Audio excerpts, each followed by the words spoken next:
Car जय हिंद दोस्तों, स्वागत करते हैं आपके अपने यूट्यूब चैनल बदले में। दोस्तों जो आज की वीडियो हमारी रहने वाली है वो वैदिक सभ्यता को लेकर रहने वाली। दोस्तों हमने हिस्ट्री की हमारी दो वीडियो बना ली। एक में हमने जो वेद थे और जो प्राचीन यात्री जो इतिहास के स्रोत थे उन पर चर्चा की। दूसरी वीडियो में हमने सिंधु घाटी सभ्यता, और इस वीडियो में हम बहुत छोटी वीडियो रहने वाली, पूरी इसमें वैदिक सभ्यता पर हम चर्चा करेंगे। जो पीछे की परीक्षाओं में जो वन डे जो भी एग्जाम हुए हैं उनमें जो भी क्वेश्चन पूछे गए हैं उन सभी पर हम डिस्कस करेंगे दोस्तों। तो चलिए शुरू करते हैं। सबसे पहले देखो, वैदिक सभ्यता है दोस्तों, ये आपकी दो भागों में भी विभाजित है दोस्तों। ऋग्वैदिक काल, उत्तर वैदिक काल। दोस्तों 1500 ईस्वी से लेकर 1000 ईस्वी पूर्व का जो काल है उसे हम ऋग्वैदिक काल मानते हैं दोस्तों। इसका वर्णन हमें ऋग्वेद में मिलता है दोस्तों। किस में मिलता है? ऋग्वेद। अगला है दोस्तों हमारा जो उत्तर वैदिक काल। इसका जो काल है, इसका जो समय है 1000 से लेकर 600 ईस्वी पूर्व के बीच में माना जाता है दोस्तों। इसका जो वर्णन हमें देखो, इसका वर्णन ऋग्वेद में मिलता है, इसका वर्णन हमें सामवेद, अर्थवेद और यजुर्वेद में उत्तर वैदिक काल का वर्णन दोस्तों हमें मिलता है। बारी बारी सभी चीज़ों पर डिस्कस करेंगे, वीडियो के आखिर तक जरूर बने रहे दोस्तों, ठीक है। अगला है आर्य। देखो पूरा वैदिक काल जहाँ तक भी घूमेगा, इसकी एक टर्मिनोलॉजी में बात करें तो वो आपकी आर्य है दोस्तों। यहीं से बार बार क्वेश्चन पूछे जाते हैं, पूछे जाएंगे, मुझे कोई शक नहीं है, आपको हो तो हम कह नहीं सकते। अगला है दोस्तों आर्य। देखो आर्य है, इनका एक आर्य वैसे हम एक जाति मान सकते हैं क्योंकि इनका आगमन ये विदेशी नागरिक थे। और देखो जो भी विदेशी नागरिक होते हैं वो ये सिद्ध करने में लगे रहते हैं, चाहे आप कहीं से किसी से लगा लीजिए कि हम यहाँ के मूल निवासी हैं, ठीक है। ऐसा ही कुछ आर्यों के साथ भी हो। तो देखो आर्यों का जो आगमन है वो कहाँ हुआ? पंजाब और अफगानिस्तान में से आर्यों का आगमन माना जाता है। अगला है आर्यों की जो भाषा है, बहुत ही शॉर्ट फॉर्म में मैंने बना रखा है, आप चाहें तो इसका बाद में स्क्रीनशॉट भी ले सकते हैं अगर आप नोट्स में बनाना चाहें तो। भाषा है दोस्तों इनकी, जो आर्यों की जो भाषा थी वो थी संस्कृत भाषा दोस्तों। कौन सी भाषा थी? संस्कृत भाषा थी। और ये देखो सभ्यता थी आर्यों की, जो सभ्यता ग्रामीण सभ्यता थी, ग्रामीण सभ्यता मानी जाती है आर्यों की सभ्यता। और जो इसका मुखिया होता था, पितृप्रधान समाज था आर्यों का। समाज कैसा था? पितृप्रधान। और जो परिवार का मुखिया होता था उसे पिता या कुलूप कहते थे दोस्तों, ठीक है। अगला है पेय पदार्थ।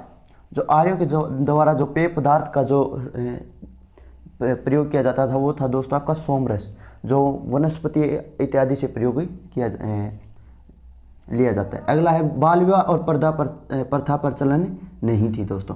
एक है बाल विवाह और पर्दा प्रथा प्रचलन नहीं थी। स्त्रियां हैं वो शिक्षा ग्रहण करती थी। विधवा विवाह प्रचलित था। जो स्त्रियां हैं वो अपने पति के छोटे भाई यानी देवर के साथ विवाह कर सकती थी, मतलब विधवा विवाह प्रचलित। दोस्तों ये वैदिक सभ्यता है, अपने आप में बहुत अनूठी है। इस सभ्यता को हम यूनिक कह सकते हैं क्योंकि इसमें जो भी काम हुए वो सुधार के काम हुए और अच्छे काम हुए हैं इस काल में। अगला है दोस्तों जीवन भर अविवाहित रहने वाली स्त्रियों को क्या कहते थे? अमाजु कहा जाता था। कई बार एग्जाम में पूछा गया है, एसएससी सीजीएल प्री में, आप उठाकर देख लीजिए जो, क्योंकि यहाँ से एक क्वेश्चन पक्का बनता है दोस्तों आपका वैदिक सभ्यता, 1 नंबर का काम आता है यहीं से, ठीक है। जो जीवन भर अविवाहित रहने वाली स्त्रियों को अमाजु कहा जाता था। अगला है जो मनोरंजन का साधन था उनका, वो था क्या? संगीत, रथ दौड़, गुड़ दौड़ और ध्रुत क्रीड़ा उनका मनोरंजन का साधन था आर्यों का। अगला आर्यों का जो प्रिय देवता था वो इंद्र था और प्रिय पशु था वो घोड़ा था दोस्तों। प्रिय पशु क्या था? घोड़ा था। अगला है व्यवसाय। जो आर्यों का मुख्य व्यवसाय था वो कृषि और पशुपालन था। देखो सभ्यता अगर ग्रामीण होगी तो जो ये तो जाहिर है कि जो व्यवसाय है वो क्या होगा? कृषि या पशुपालन आदि होगा। गायों को विशेष दर्जा दिया गया दोस्तों। देखो आर्य हैं, अगर आपने रामायण महाभारत देखी होगी तो वहाँ बार बार में आर्यपुत्र का जिक्र किया गया। ये शायद ही तो हम उससे रिलेट कर बता सकते हैं क्योंकि वो चीज़ें आपको बहुत ज़्यादा समझ में हैं, क्योंकि श्री राम के पास घोड़े रहते थे, गायों के लिए युद्ध करते थे। ऐसा ही कुछ इसमें है, गायों के लिए युद्ध किया जाता था, गविष्ठ कहा जाता था, और जो गायों का जो रक्षक होता था उसे, ठीक है दोस्तों। और जो अगर कोई गाय की हत्या कर देता था तो उसे मृत्यु दंड दिया जाता था। अगला है इस काल में सरस्वती को पवित्र और महत्वपूर्ण नदी माना गया है। देखो सरस्वती जो है ना आपके जो वैदिक काल है इसकी जो पवित्र नदी मानी गई है वो कौन सी नदी है दोस्तों? सरस्वती नदी को पवित्र नदी माना गया है। और महत्वपूर्ण नदी भी सरस्वती। गंगा का जिक्र एक बार किया गया है इसमें, ठीक है। अगला है आपकी जो खोजी गई धातु थी, आर्यों ने जो धातु खोजी थी वो थी दोस्तों आपका लौह, जिसे आप श्याम अश्यम कहते हैं। अगला है जो दूर दूर तक वस्तु विनिमय प्रचलित था। वस्तु विनिमय क्या होता है? एक वस्तु देकर दूसरी वस्तु लेना। मतलब आपके पास गेहूं है, दूसरे के पास कपड़ा है, तो वो आपको कपड़ा दे देगा। ये आपने अर्थशास्त्र में पढ़ा भी होगा दोस्तों। अगला है जो व्यापार हेतु है ना, दूर दूर तक जाने वाले व्यक्ति को पणी कहा जाता था। व्यापार हेतु दूर दूर तक जाने वाले व्यक्ति को पणी कहा जाता था। अगला है आर्यों की जो प्रशासनिक इकाइयाँ थी, प्रशासनिक इकाइयाँ क्या थी? तो देखो कुल ग्राम 20 जन राष्ट्र, ये आर्यों की प्रशासनिक इकाई थी। जो ग्राम का जो प्रधान होता था उसे ग्रामीण, 20 का विस्पति, जन का राजन। अगला है दोस्तों आपके जो ये वैदिक सभ्यता है, इसकी वैदिक नाम से पता चल रहा है वेद, तो इसकी जो हमें जानकारी वो वेदों से मिली है। ऋग्वैदिक काल की जानकारी ऋग्वेद से मिली है। उत्तर वैदिक काल की जानकारी हमें अर्थवेद, सामवेद और यजुर्वेद से मिली।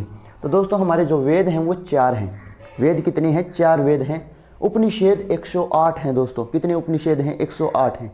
अगला है आपके महापुराण। महापुराण की संख्या कितनी है? 18 है। और वेदांश कितने हैं?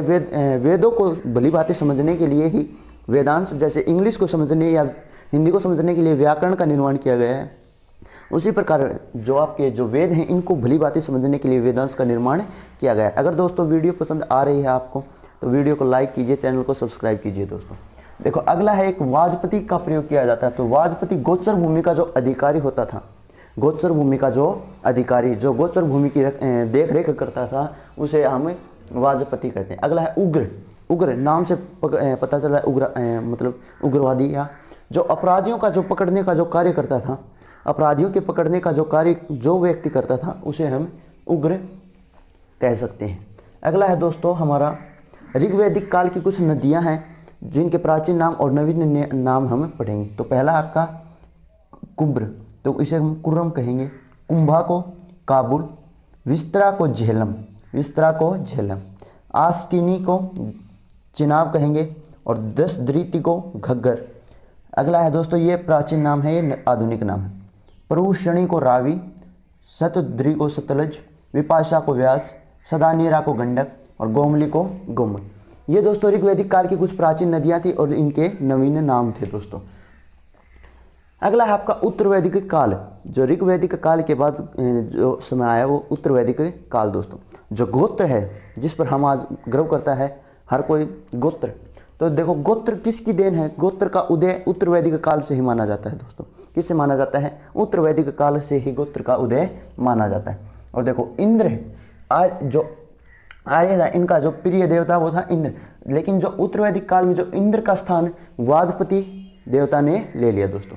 अगला है इस काल में वर्ण व्यवस्था की बजाय, वर्ण आपको पता है, वर्ण की बजाय उत्तर वैदिक काल में किसके आधार पर? जन्म के आधार पर इस समाज को बांटा गया दोस्तों। अगला है इस काल में हल जो कि क्योंकि ग्रामीण सभ्यता थी, किसी काम को खेती वगैरह की जाती थी, व्यवसाय मुख्य व्यवसाय था, तो जो हल विशेष पूजनीय होता था, हल की पूजा भी की जाती थी। तो हल को सिरा कहा जाता था, सिरा। और जो हल की जो रेखा होती है उसे सीता कहा जाता था दोस्तों। क्या कहा जाता था? सीता। मैंने कहा था ना दोस्तों, अगर आप रामायण से इसे रिलेट कर देखेंगे तो आपको ये बातें जल्दी समझ में आ जाएंगी। अगला है दोस्तों जो मुद्रा की इकाई, उत्तर वैदिक काल में जो मुद्रा की इकाई थी वो आपकी थी निष्क और शतमान। निष्क और शतमान किसकी इकाई थी? मुद्रा की इकाई। अगर आपसे पूछ ले निष्क और शतनाम, नीचे आपको ऑप्शन दे दें कि इकाई है मुद्रा की तोल की किसी भी चीज़, तो आपकी ये मुद्रा की इकाई है कौन सी? निष्क और शतमान। अगला सत्यमेव जयते, बहुत ज़्यादा इंपॉर्टेंट है दोस्तों, आपको हर एग्जाम में ये देखने को मिला होगा। कहाँ से लिया गया है? मुंडक उपनिषेद से सत्यमेव जयते लिया गया है दोस्तों। अगला है आपका गोत्र। मैंने आपको बता दिया गोत्र का उदय भी उत्तर वैदिक काल से माना गया है। चलिए कौशाम्बरी नगर में, कौशाम्बरी नगर में हमें पकी हुई ईंटें मिली हैं। पकी हुई ईंटों के जो आपकी अवशेष है वो कहाँ से मिली हैं? पकी ईंटों के जो अवशेष हैं वो आपको कौशाम्बरी नगर से मिले हैं। अगला दोस्तों जो दो आपके महाकाव्य हैं, रामायण महाभारत दोस्तों। महाकाव्य, दो मुख्य महाकाव्य हैं, एक तो आपका रामायण एक है, इसका जो प्राचीन नाम है वो क्या है, जय संहिता। और विश्व का सबसे बड़ा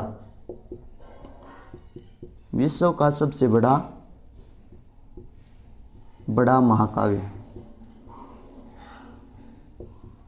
विश्व का सबसे बड़ा महाकाव्य दोस्तों आपका कौन सा है, महाभारत। तो दोस्तों यही थी हमारी जो आज की छोटी सी वीडियो थी। हमने जो भी आपके वन डे एग्जाम हैं, एसएससी हैं, बैंकिंग है, जो भी एग्जाम है जिसमें आपका हिस्ट्री का क्वेश्चन पूछा जाता है, अगर 5 हिस्ट्री के क्वेश्चन पूछे जाते हैं तो एक क्वेश्चन आपका यहाँ से पूछा जाता है दोस्तों। अगर आपने वीडियो यहाँ तक पूरी देखी होगी तो आपने इस सारी चीज़ों को समझ लिया। अगर आप चाहें तो इसका स्क्रीनशॉट भी ले सकते हैं, ताकि अगर आप जब रिवीजन करें तो आपको ये काम आ सके। अगर दोस्तों फिर कहूँगा, अगर आपको वीडियो पसंद आई हो तो वीडियो को लाइक कीजिए, चैनल को सब्सक्राइब कीजिए। धन्यवाद। जय हिंद, जय भारत।